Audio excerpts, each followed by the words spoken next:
अस्सलाम वालेकुम व्यूअर्स, क्या हाल चाल है, कैसे हैं आप। ये मेरा टीवी लॉन्च है और आज हम गली के बच्चों की वीडियो बनाने जा रहे हैं।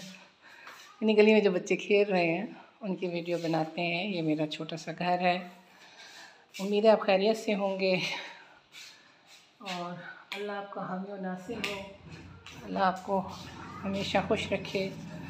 ये मेरा पोर्च है और अब हम गली का दरवाज़ा खोलते हैं और बच्चों को देखते हैं कि बच्चे गली में मौजूद हैं कि नहीं।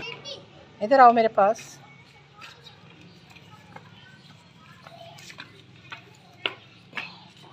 ये रो गुब्बारा, ठीक है, उसे भेजो मेरे पास।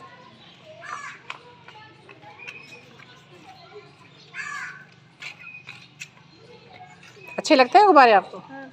सही बात, ये लो, ठीक है।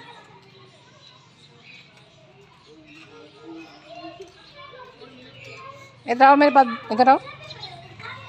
और पढ़ते हो आप? नहीं पढ़ते? आप पढ़ती हो? कौन सी क्लास में? पता नहीं। जब आप पढ़ते हो तो कौन सी क्लास में पढ़ते हो? पढ़ते नहीं हो? अच्छा, खेलते हो बस? रैप काम पे जाती हो? कुरान पाक पढ़ती हो? कौन से पे हो, कौन से कायदे पे हो? इधर करीब आके बात करो ना मुझसे। अच्छा अच्छा, और किसी मदरसे में जाती हो? मदरसे में जाती हो? वैसे अच्छी बात है, अगर आपकी मम्मा मना करती हैं किसी के घर नहीं जाना चाहिए तो ये अच्छी बात है।